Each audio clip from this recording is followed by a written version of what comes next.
내가 그를 만난 건 고등학교 1학년 때였다. 내가 살던 곳은 시로 지정은 되어 있었지만 도시는 아니었다. 편의점은 집에서 걸어서 3분 정도 거리 몇 곳 정도 있었지만 전부 같은 편의점이었다. 패션 잡지에서 옷을 보고 사고 싶어도 전철을 30분 타고 나가야 살 수 있을 만한 그런 곳이었다. 내가 자라고 그와 만난 곳은 그런 동네였다. 그는 극히 평범한 보통의 소년처럼 보였다. 그는 쿠로다 이오의 팬이었기 때문에 쿠로다군이라고 불렸다. 고등학교 1학년 치고는 키가 크고 피부가 하얗고 깔끔했다. 조금 싹싹하면서도 남자다운 데다가 고등학생답게 시끌벅적한 걸 좋아했다. 친구들과 어울려 분위기를 타기도 하고 말도 아주 잘하는 평범한 반 친구였다. 지금 이야기하려는 사건을 겪고 종종 말을 섞게 되기 전까지는 그는 내게 그리 신경 쓰이는 존재가 아니었다. 체육대회 직후로 기억하고 있으니 아마도 1학기 말이었던 것 같다. 반 친구들 얼굴이랑 이름도 거의 외우고 슬슬 고등학교에 들어와 사귄 친구들도 꽤나 늘어날 무렵이었다. 초여름 밤도 어느새 깊어가고 고등학생이 돌아다니기엔 약간 늦은 시간, 나는 동네에서 가장 큰 번화가를 걷고 있었다. 이유가 무엇이었는지는 아무리 생각해도 기억나지 않는다. 무언가를 사러 갔었는데 뜻밖의 늦어졌던가 그랬던 것 같다.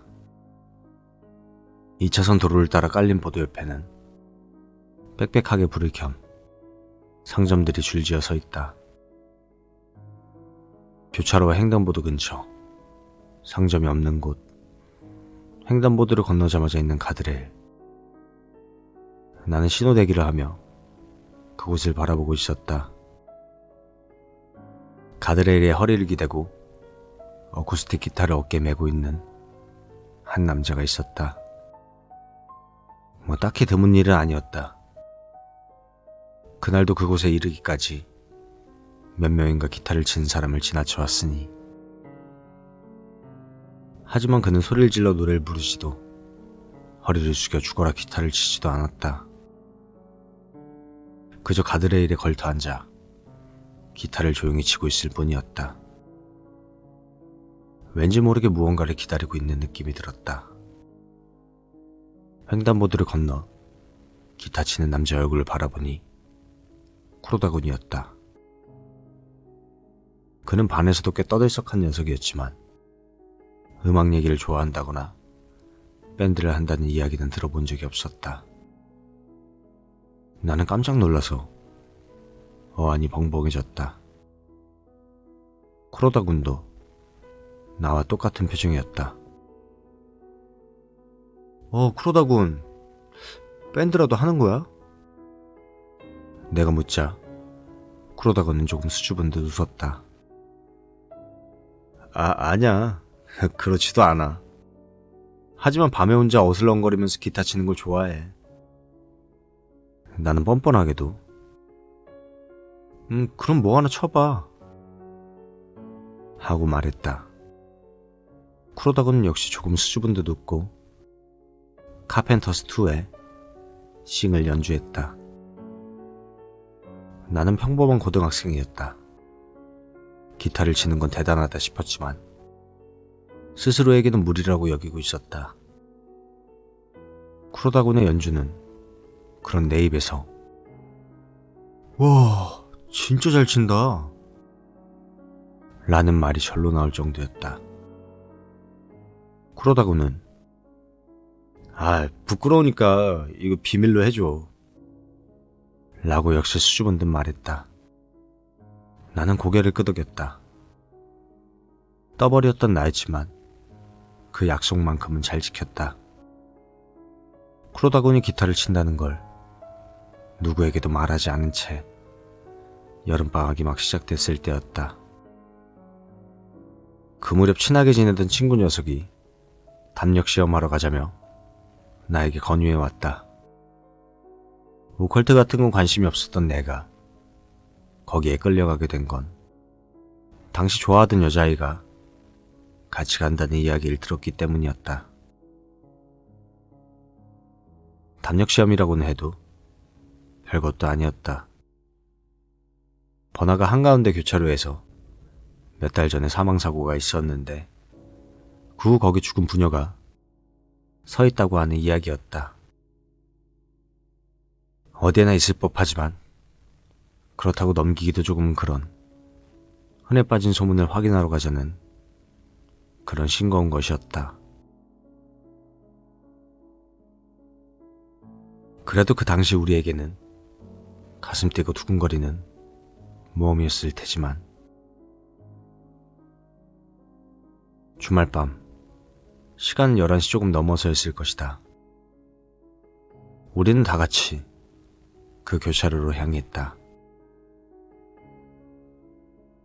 번화가 한가운데 교차로 옆 가게들이 이어지다 사라진 곳. 거기로 향하는 사이 나는 거기가 쿠로다군이 기타를 치던 곳이라는 걸 떠올렸다. 잔뜩 들떴던 마음이 순식간에 확 식었다. 정말 무언가가 나온다면 그런 곳에서 쿠로다군이 기타를 계속 치고 있을 리가 없으니까. 그 녀석 성격에 뭘 봤다면 다음 날에는 반 전체에 이야기가 쫙 돌았을 거거든. 그것도 온갖 허풍이 잔뜩 붙어서 말이지. 나는 담력 시험에 완전히 흥미가 떨어져 좋아하던 여자의 뒷모습이라도 감상하려 천천히 고개를 들었다. 여자의 머리 너머 교차로가 보였다. 쿠로다군의 호리호리한 실루엣이 보인다. 역시 아무것도 안 나오는 거잖아. 멍청하게 이게 뭐람? 다른 녀석들은 생각도 못한 쿠로다군의 기타 연주에 주목했지만 나는 완전히 김이 빠져버렸다. 쿠로다군, 여기 귀신 나오지 않아? 안 무서워? 에? 나는 아무것도 못 봤는데. 담력 시험 같은 거 하러 오는 사람 꽤 있지만 다들 아무것도 못 보고 금세 돌아가더라고. 귀신은 안 나온다고 웃는 쿠로다군을 따라 다들 한바탕 웃었다. 하지만 이번에는 내가 오싹해졌다. 쿠로다군은 말하면서 계속 내 쪽을 힐끗힐끗 보고 있었기 때문이었다.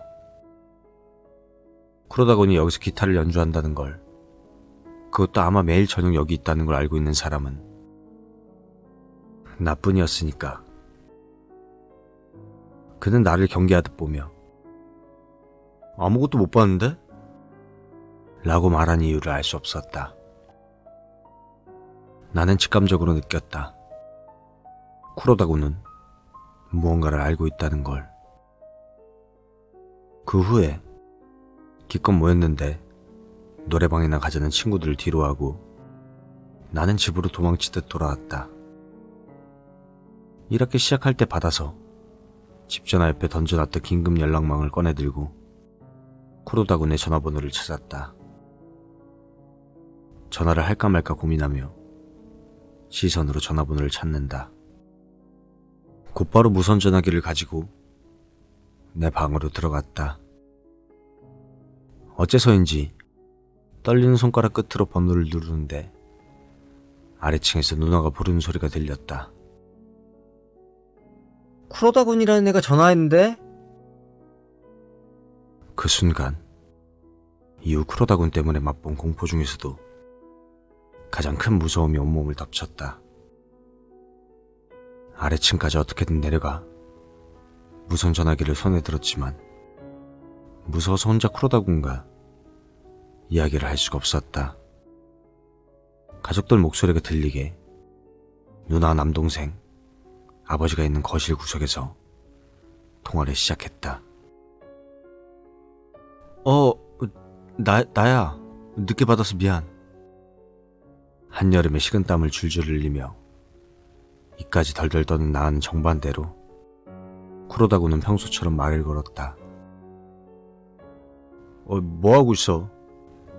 뭐 이런 말이라던가. 나도 지금 막 돌아왔어. 라는 둥 한동안 별 의미 없는 대화를 이어갔다. 하지만 내가 아무 말도 하지 않자 이윽고 조금 곤란한 듯한 목소리로 말을 하기 시작했다.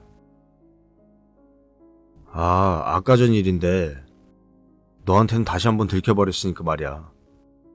그래서 말해주려고. 한숨을 크게 쉬고 쿠로다구는 말을 이었다. 이거를 아무튼 죽은 사람 말이야. 자기가 죽었다는 걸 몰라. 알아차리기도 전에 죽으면 멍하니 거기 계속 있거나 하는 거지.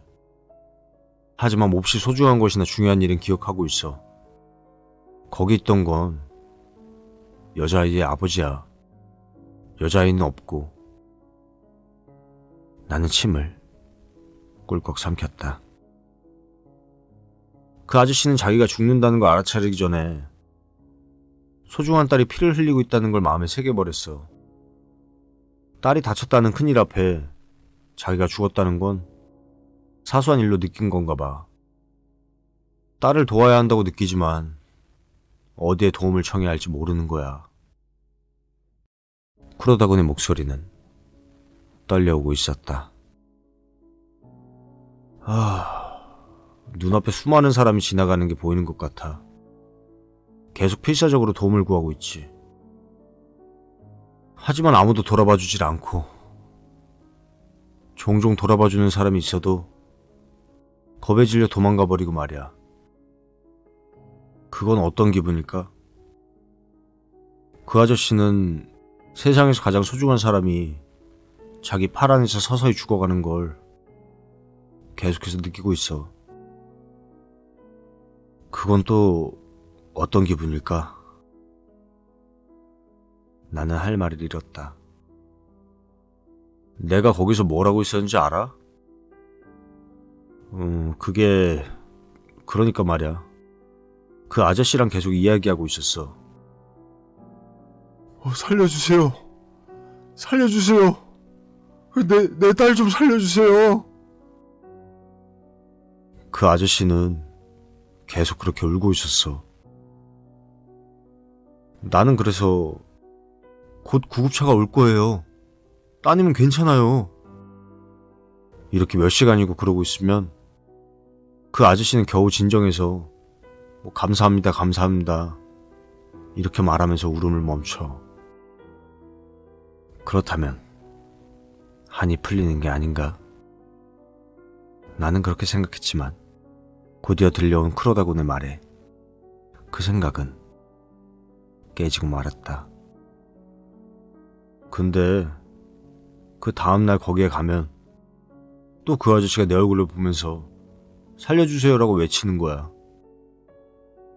그래서 나는 매일 거기에 가는 거야.